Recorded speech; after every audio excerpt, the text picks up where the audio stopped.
Hey everybody, right now I'm in Ashland, Pennsylvania, just making a quick stop to show you this Whistler's mother statue that they have here in Ashland. I am on my way to a town that has been on fire for I think over half a century, and it is Centralia, Pennsylvania. There are mine fires going on underneath the ground in the coal mines underneath Centralia. It's gonna be a really spooky thing to check out a little bit. And then later on tonight, I'm gonna be heading to Scranton for a Scranton Rail Riders baseball game. So we're gonna see, once again, a little more history, followed by some baseball. I've been trying to not just do baseball videos, I'm trying to find some history or something interesting in the towns around the baseball games to try to make some of these vlogs really fun and fit with the travel channel. So do me a favor, like, comment, subscribe. It really does help. I'm on my way to Centralia and then to Scranton.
It looks so beautiful, doesn't it? It looks like I just stopped on the side of the road and caught some amazing nature here in the mountains of northeastern Pennsylvania, but unfortunately that is not the case. On May 27th of 1962, or somewhere around there, a fire started that got caught in the labyrinth of coal mines underneath Centralia, Pennsylvania, and those mines are still burning below my feet to this day. There's some dispute about how the fire started. Some people say it was an equipment fire actually in the mine. Some people are saying that there was trash that was burned outside of town and it was close enough to an open mine cavity that the fire spread and eventually went down into the mines. Either way, this has been going on for now over 60 years. 63 years as of today, actually. If you want to know when I'm recording this, it is May 27th of 2025. And I know you see me here and beautiful trees behind me, and it looks like I'm in the middle of nowhere. But that wouldn't have been the case in 1962. That wouldn't have been the case in 1982.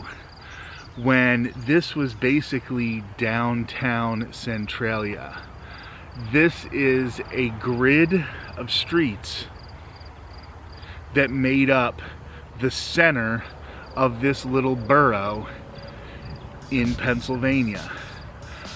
A few miles away from Ashland, Pennsylvania, a few miles from Mount Carmel, on the way to Bloomsburg, which has a fairly notable college. That's actually how I first heard about Centralia. I had a relative who went to Bloomsburg, and whenever we would go up to visit him, we would drive through Centralia.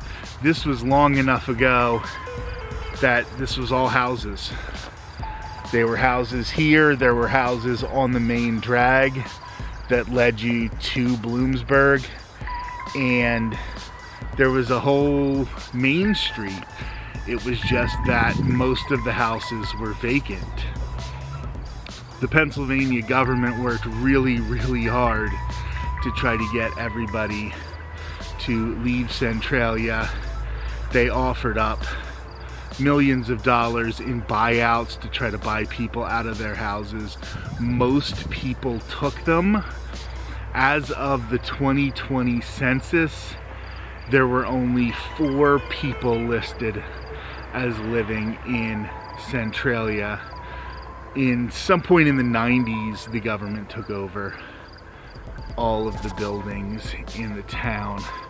So there was an official, as of 5 years ago, residency of 4 people in this town. There's still 1 or 2 houses that you do see as you drive through, but it is so different from when I was here when I was a kid, because there was this eerie, almost macabre line of houses that were just all empty. You would drive through, not a single light, nobody sitting out on their porch.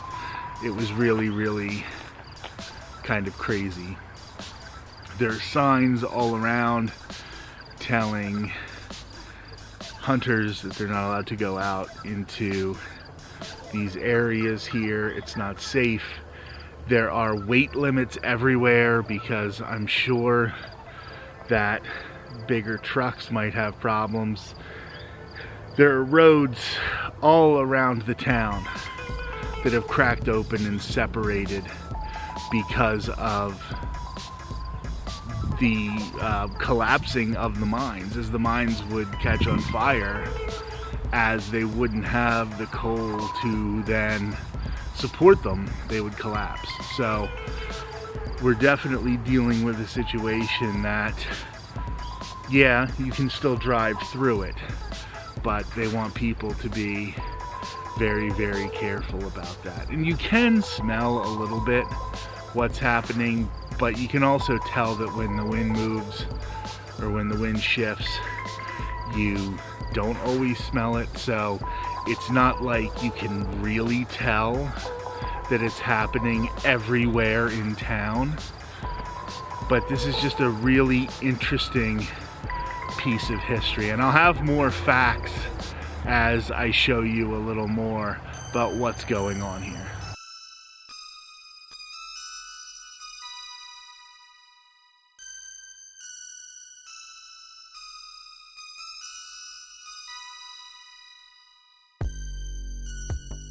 You can see this is just another one of those side streets. The only reason a person would ever have used these would be to get to the houses in this neighborhood. It's a perfect grid of streets. And you can see right here that we have the entrance to a driveway. But then when you look to see where the house would be, there is nothing. It is literally the definition of a ghost town, except for it's still actually a little crowded. There's still people driving these roads. It's quite unbelievable.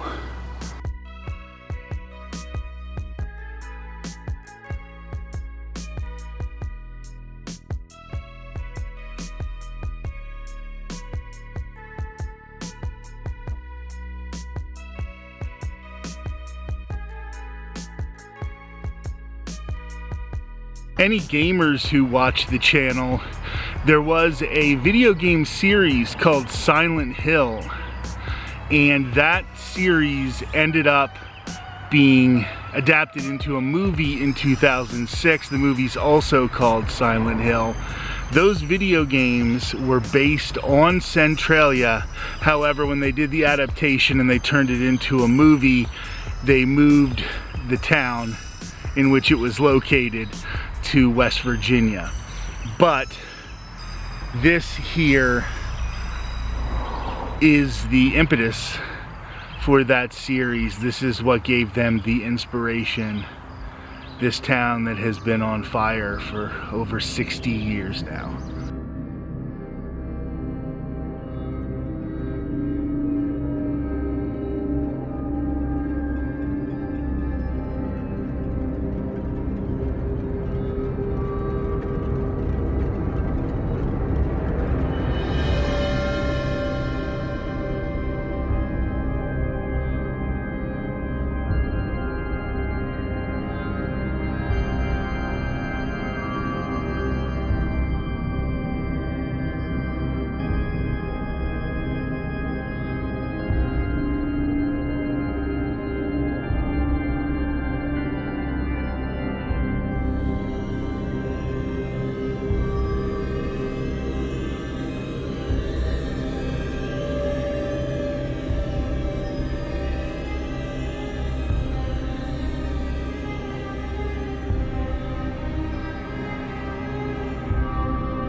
So this used to be the famous graffiti road, at least we're pretty sure it was. The state of Pennsylvania kind of got sick of people coming and visiting, and it looks like they just destroyed it. But this used to be a highway road with a big crack in the middle of it from when it lost its balance, when it lost any integrity underneath it. And then people graffitied all over that. And I think the state of Pennsylvania was just sick of it, so they destroyed it a little bit. But this is where that would have been located. And here you can find one of the vents to try to let the smoke come out. Obviously, we're not seeing anything right now. I definitely have been smelling periodically some of the smoke, but I just, you know, it's hard to tell exactly where it's coming from. Sometimes it can just spring up from cracks in the ground, so it could be really anywhere. And then up the biggest hill here in Centralia is this church. Now this church is private property, so you are not allowed to walk onto the premises. I believe they periodically do have mass services, but they don't want anybody on there for obvious liability reasons when they are not fully staffed, especially because as I am up here on top of the hill, I can really start to smell some of the smoke, some of the vents. So there are obviously some active vents around here, and you wouldn't want to put anybody in danger being on your property. But it's a really cool looking church here at the top of the hill.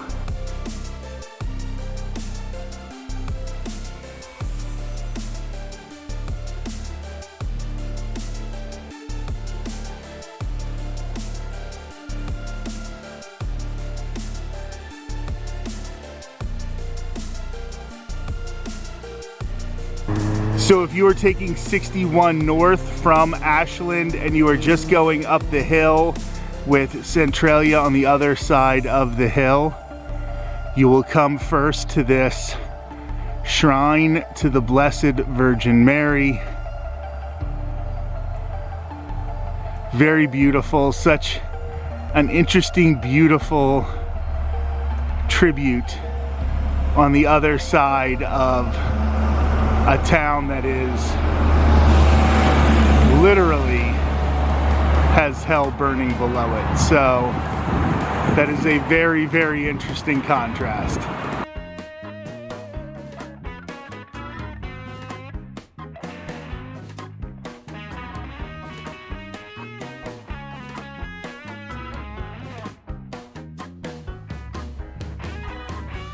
There are different game times every day this week, and I just saw the wrong one, put the wrong one in my mind, and thought the game started at 6:45. It started at 6:05, so I'm about a half hour, 40 minutes late, but that's okay. It's supposed to be $5 ticket night, so as long as I can still get a $5 ticket. They actually stopped collecting parking, so I saved the $8 parking.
And when Shohei Ohtani's sitting on a league high 19 home runs, you have to have the game on your phone as well. Wait a minute. And that's number 20. Look at that. What do you mean? Well, that was awesome.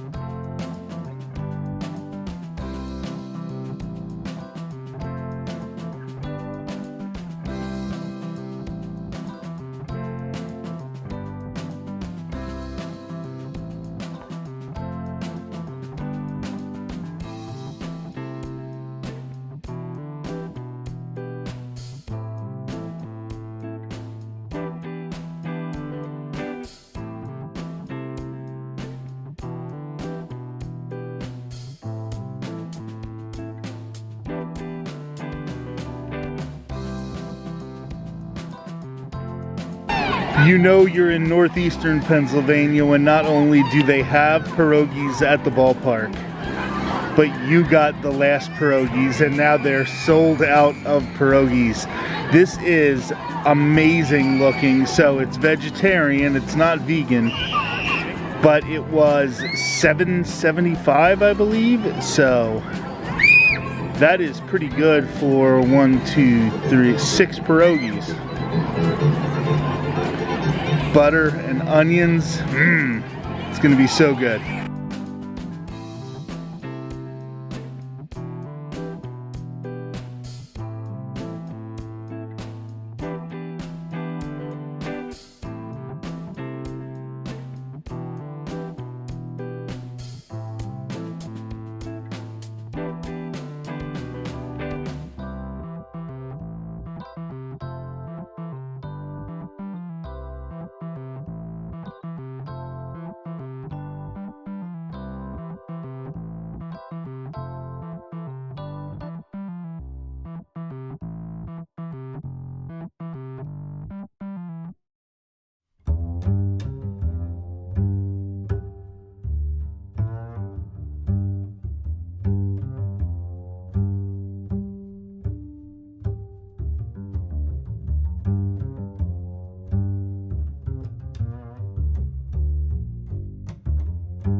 Alright, another great day of exploring on the YouTube channel. First, we started the day in, Ashland, Pennsylvania, where we saw the Whistler's mother statue. Then we went to Centralia, Pennsylvania, a town that has been on fire for 63 years. Actually, 63 years today as I'm recording this. On May 27th, 1962, that is when the fire was reported in Centralia. It has been burning in the caverns of coal mines that are below that town for 63 years now. They say that there's enough fuel for it to burn for like hundreds and hundreds of years. The last time I was there was the early 90s, and there was still an entire downtown stretch. There were blocks of neighborhoods. I believe at that point there were 63 people living in Centralia. Now, as of the last census, there were 4. I think I saw all of them today. And I actually met some people as well as we were looking for some of the big spots in Centralia. Then hustled on over to Scranton, actually more specifically Moosic is the town, to see a ball game at PNC Field between the Worcester Red Sox, of course the Boston Red Sox AAA affiliate, and the Scranton Wilkes-Barre Rail Riders. Scranton Wilkes-Barre is the Yankees AAA affiliate, and they actually played New York, New York after the win. That was pretty cool. A couple notes about this ballpark. It's actually the 4th time I was here. The first time, I have one of my why I love baseball stories, and I'll be quick about it. So I've talked before about how I used to go to Reading Phillies baseball games, AA baseball games, when I was a kid. And a lot of those players, I ended up following them because I would see them so frequently. Well, back then, Scranton Wilkes-Barre, they were the Red Barons, and they were the AAA affiliate of the Phillies. So they had promoted one of the Reading Phillies players that I saw a lot, Todd Nunaviller. Todd Nunaviller was playing here in Scranton when we decided to do a dual Scranton Cooperstown for the Baseball Hall of Fame vacation. My father, I think, had lost his job at one point during the year. He had another job by that point, but we didn't have Disney money that year, so we did a little bit of a shorter vacation, one that was a little closer to home.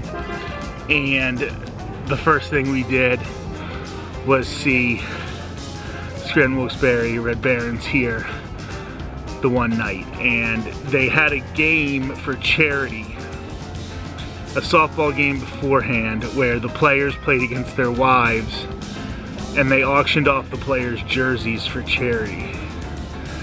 And my mom got in line to try to get Todd Nunaville's jersey, and the first person in line, she's like, who are you here to get? And he's like, Tom Nunaviller. So she said, oh man, that's unfortunate, that's who my son wanted, but whatever, blah blah blah. Well, working at the table auctioning off the jerseys was Tom Nunaviller's wife, and she had him meet me after the game. He signed her jersey from the game, so it still said Nunaviller and had his number on it.